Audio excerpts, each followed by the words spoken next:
Warak na warak nga. Dito. Opo, pasok po kayo. Pwede pumasok. Tignan natin. Ay, nagkagulo na yung bahay mo na eh. Pati tubig na pumasok din ang tubig. Labasag-basag yung mga salamin. Ay, yung mga pom ninyo na, basa na lahat. Nakahiga yung mag-ama ko. Tapos doon din po kami yung isa kong anak, dalawa-dalawa kami. Oo. Tapos una pong bumagsak sa akin, yan po. Asawa ko po dito, yan po ang nangyari. Kaya kunti na po kami nagsiluksuhan dito sa hagdanan po.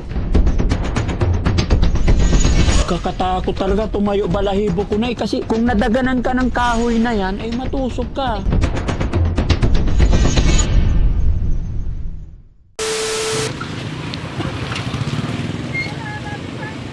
Hello po.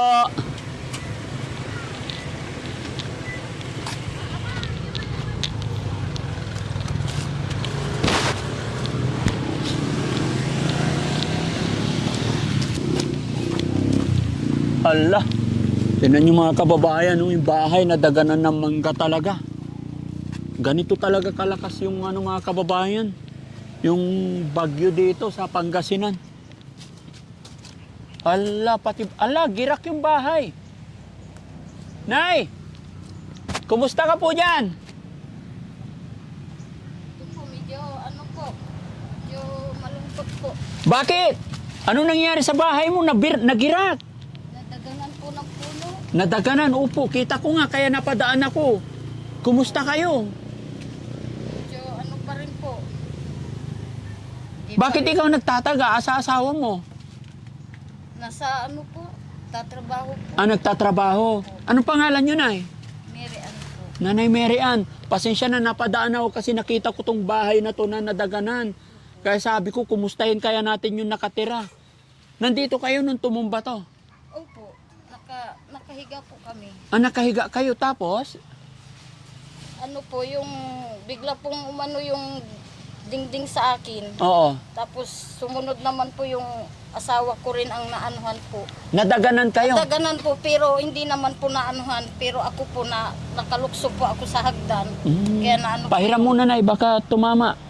Naano po yung tuhod ko po dun sa simento. Oh. So pinuputol-putol mo. Bakit hindi nyo i-request sa barangay para tulungan kayo? Lagariin tong nakatama sa bahay, oh. Ang dami pang nakasakay sa bahay, Nay. Iwan ko po, tatlong araw na po. Wala po kasi wala pong aksyon. Kaya parang kami na lang po ang nagpupursiging wala pang aksyon ng barangay kaya tinatabas-tabas mo na. Opo.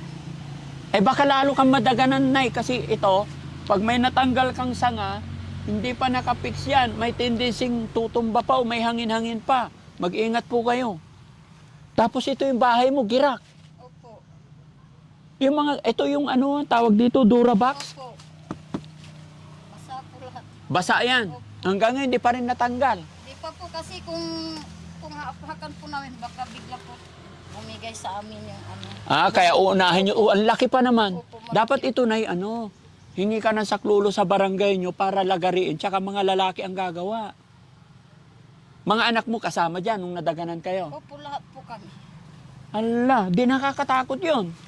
Opo, tapos bigla kami pong umalis na kasagsagan po talaga ng bagyo po. Tapos? Pumunta po kami dyan sa karsada, hindi po namin alam ang gagawin namin na kung saan po kami sisilong. Opo. Para kaming sisiw na hindi namin alam kung saan po kami sisilong, ganun. Oo. Anong oras yon? 11:30 po. Ng gabi. Opo. Di nakakatakot. Opo, nakakatakot. Buti hindi nasaktan yung mga katawan nyo, mga anak nyo po. Ay, awa ng Diyos po. Hindi naman po. Salamat sa Panginoon. So paano ngayon to? Makakapasok ba tayo sa bahay? Pwede Ay po, doon po sa kusina po. Pwede magsilip? Opo. Alam mga kababayan, grabe to.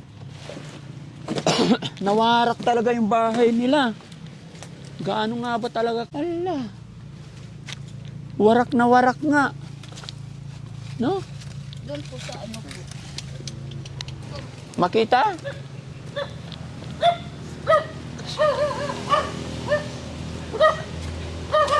Dito. Opo, pasok po kayo. Pwede pumasok. Tignan natin.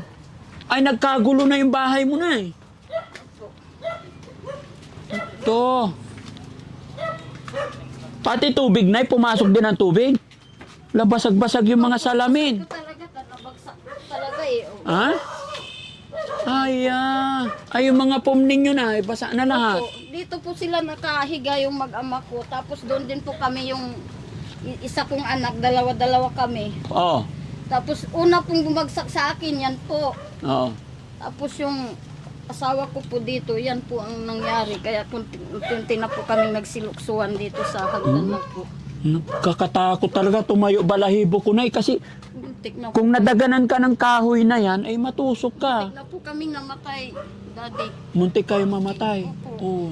Niligtas pa rin kayo ng Panginoon kasi biroy mo, oh. Opo yan, dyan sila nakahiga. Tapos kami dito. Oo. Ala. Kaya hindi po namin alam. Nakita naman na ng barangay to. Oh, pinuntahan po nila dito ng kagawad po. Oo, Pinicturan lang po nila. Pinicturan lang. Opo. Ano sabi nila? Wala po. Dapat mahingi ka na lang ng tulong, Nay, na kahit tulungan nila kayong matanggal yung mga sangalagariin lang. Para maiayos nyo na yung mga gamit nyong nabasa.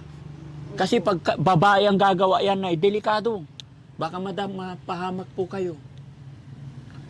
Ano pangalan nyo, Nay? Mary Antaman. Ilang taon na po kayo? 49 po. 49. Paano to? Paano na po to ngayon? Anong plano nyo po? Iwan ko lang po, sir. Daddy Frankie, kasi ano po may karamdaman din po kasi ako na kailangan ko rin gamutin. Kaya paano kami mag-uumpisa? Kaya ito parang tinitibayan lang po ang loob. Yan lang po. Ganun umiyak na eh. Laban lang, no? Ganun talaga. Wala tayong magagawa. Sana may makatulong sa'yo, Nay. Sana matulungan ka ng barangay nyo kahit matanggal lang yung kahoy na yan. 3 araw na, wala pa rin. Yan po eh. Barangay captain nyo, hindi pa nagpunta dito. Hindi pa po. Pinaano lang po niya sa kagawad, pinapicturean po niya. Oo, baka hintayin natin, baka may plano. Pero kahit matanggal man lang sana yung mga sanga, no? Opo. Ilang taon yung mga anak mong nandyan? Ano po, 22 po yung binata ko, tapos yung isa po 17 years old po. Mga lalaki, babae? Opo, mga lalaki na po yung naiwan sa akin. Sayang, dapat mahugot na yung mga damit ninyo doon para maisampay na, ano? Kaya nga po. Pero itong pom ninyo hindi mahugot kasi may nakatukod na kahoy. Opo. Tsaka gaya ng sinabi ko, pag pwersahin ninyo yan, baka madaga. Mano na po, dumiritso na po sa baba, baka ano po. Sayang talaga, sira talaga ang bahay, Nay. Gagawa kayo panibago niyan. Opo, kung ano. Pero sa ngayon po, hindi ko pa po masabi kung paano kami makakapag-umpisa. Walang-wala kasi. Walang-wala. Yun lang, daddy.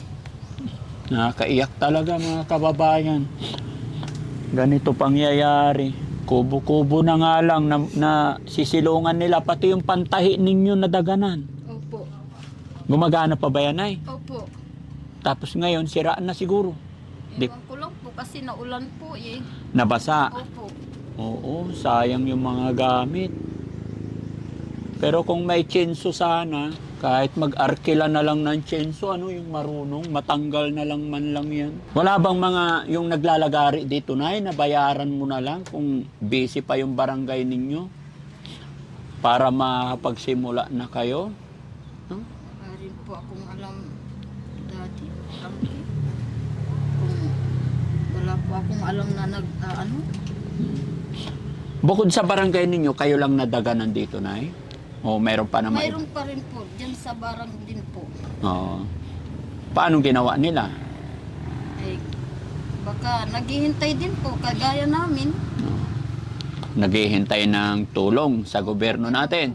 Ganun po. Dapat mga ganito, may ayuda man lang, no? Kaya nga po eh, Wala pa kayo natatanggap na ayuda. wala pa po. Bigas nyo po. Bumili po. bumili kayo bigas? 2 kilo po. 2 kilo. Ano ulam? Yung gulay lang po, yung puso, yung ano ng bagyo. Sige Nay, no? Baka sakaling makatulong, may dala akong bigas dyan, bigyan ko kayo, ano?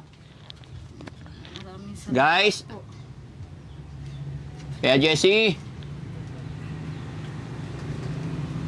Guys. Sige Nay, wait lang, kukuha ako bigas. Baka mabagsakan tayo, Lods.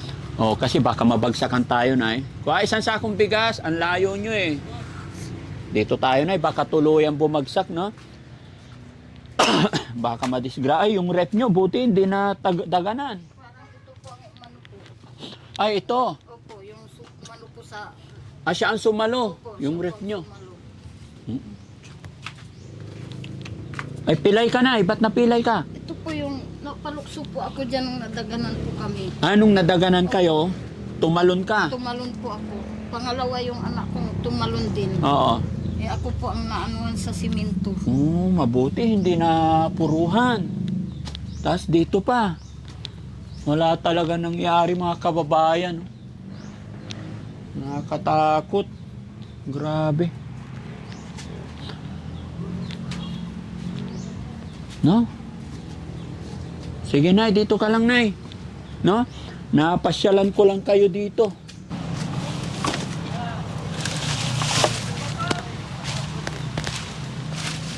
Warak-warak pati yero mo na eh. Hindi na mapapakinabangan yung dingding nyo. Kaya nga po, hindi namin alam kung paano kami mag-uumpisa. Dito. Kasi hindi pwedeng mga kababayan, mga kabarangay, nakita nyo po yung sitwasyon sa loob. Hindi tayo pwedeng magtagal kasi marami pang sanga. Baka tuluyang gumuho. No? At ito, nakakaawa talaga yung sinapit ng mga kababayan natin dito. Anong barangay to, Nay? Barangay? Barang po. Barangay Barang. No? So, Nay, baka may gusto kang panawagan sa gobyerno natin. Matulungan po kayo. Ano gusto niyong panawagan? Baka po, pwede po nila akong matulungan kung paano po ako mag-uumpisa. Kahit matulungan kanila, matanggal man lang yun, no? Opo, yung ganun po. Kahit matulungan man lang nila kaming matanggal yung nasa taas ng bubong ko para makaumpisa na rin po kaming mag-ano po. Opo, ma-renovate ulit, magawa Opo. ng dingding, no? Opo. Sige Tay, manawagan ka. Marami mga kapanood nito. Sabihin mo po yung gusto mong sabihin, Nay. Yun lang po Daddy Frankie kasi para rin sa akin may isa din po kasi akong anong problema yung nararamdaman ko rin po Kaya nga po, pwede kang manawagan, Nay. Sige po, ano ba yung nararamdaman mo? yung sa sakit ko po may po ako sa sa ovarian cyst. Tapos yung nakaraan lang din pong buwan na din po ako sa ospital kasi namaga po yung ko, atay ko po. Kaya nagmi-maintenance din po ako ng gamot ko. Yun lang po. Mayor, baka pwede pong tulungan niyo po kami dito sa po namin, sitwasyon po namin kasi nadanganan po kami ng puno. Baka pwede po na na tulungan niyo po kami matanggal lang po yung sa bahay namin para maumpisahan na rin po namin mapaayos kung sakali po. Sa ating barangay captain. Yun po, kahit po sa barangay captain po, baka pwede pong matulungan po nila kami dahil ganito po yung sitwasyon ko dito na naanuhan po ng bubong yung ng puno yung bubong namin, kaya pwede po tulungan po sana nila kaming matanggal man lang yung nasa bubong ko para maayos po namin. Maayos na yung bahay. Pang ilang araw na po ba ngayon, Nay? Lunes, Martes, Merkulis, pang-apat na po. Pang-apat na araw na ngayon. Opo. So sana matanggal na, no? Opo. Sige Nay, laban lang tayo, no? Buti na lang at magpasalamat pa rin tayo dahil kahit ganyan nangyari na daganan yung bahay, ligtas yung katawan natin. Opo. Yung mga appliances natin, bahay, pwedeng palitan. Pero yung katawan natin, hindi na pwedeng palitan. Opo. Basta laban lang, Nay, ha? Opo. At ipag-pray natin, sana marinig ng ating government, ng ating gobyerno, yung panawagan nyo po. Ano? Sige. Nay, magbibigay ako ng kaunting financial assistance kasi alam ko hindi kayo mga pagtrabaho. Sabi mo, wala kayong bigas, bumili ka 2 kilo. Opo. Ngayon lang po. Bumili ka 2. Tapos nakita ko na may nilagang puso ng saging doon. Po yun po ang ginulay ko po para may pananghalian po kami. Anong sahog ng puso ng saging? Yun lang po, bagoong. Bagoong. Sige, Nay, ha? Huwag kang mawala ng pag-asa, Nay. Salamat, buti na lang nadaanan namin tong bahay nyo, mga kababayan, mga barangay, no? Nadaanan lang po ng Team Daddy Frankie, kaya curious ako dahil kita ko yung bahay na nadaga na nakakaawa. Buti na lang, bumaba tayo at nakausap. Nay, may 5,000 po ako. Sana makatulong po to sa inyo. Maraming pong salamat, Daddy Frankie. Salamat kay Lord. Opo. Lahat ng mga blessing na dumarating, pasalamatan lang natin parati si God, no? Opo. Ako'y kasangkapan lang din ng Panginoon, kaya masaya po ako napuntahan yung mga kagaya ninyo na nasalanta ng bagyo, no? At pagpasensyaan nyo na rin to isang sakong bigas. Maraming salamat po. Maraming salamat, no? Kabayan, kung isa kang nanonood ngayon at kung sakaling isa ka rin na naapektuhan ng bagyo, i-comment mo yung lugar mo, baka sakali puntahan ka rin namin ngayon, no? Sa mga naapektuhan ng bagyo, mga kababayan natin, magpatuloy lang po tayo lumaban. Pagsubok lang po ito. Mga kabangon pa rin tayo basta patuloy tayong maniniwala kay God. Nay, maraming salamat po. Kami po'y pansamantala magpapaalam. Opo, maraming salamat din po. Okay, bye-bye po.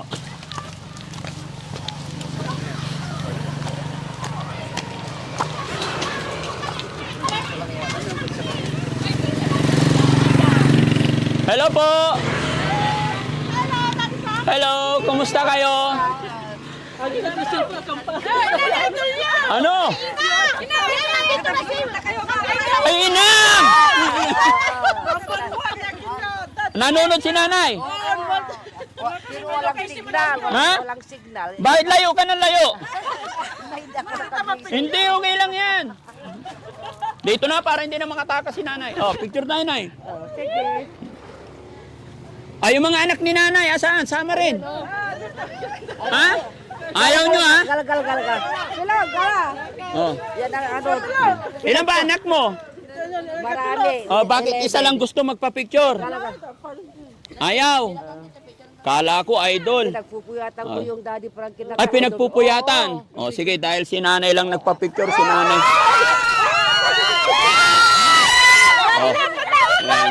Wala na, tapos na. Kanina nagtatanong ako, ayaw nyo. Picture tayo. Oh. Nagtanong na ako kanina, lahat ng anak ni nanay. Bahala kayo. Ayan.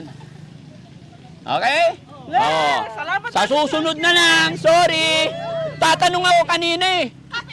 Hindi. Tinatanong sinong gusto magpa-picture, sila lang dalawa. Bahala kayo. Salamat.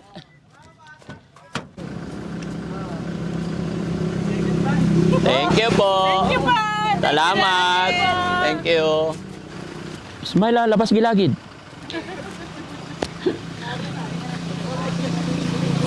Okay.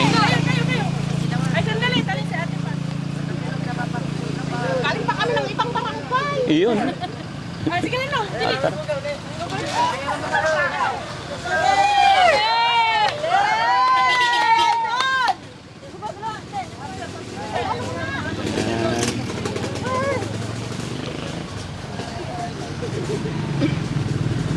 Sama bigyan na Thank you. Thank you.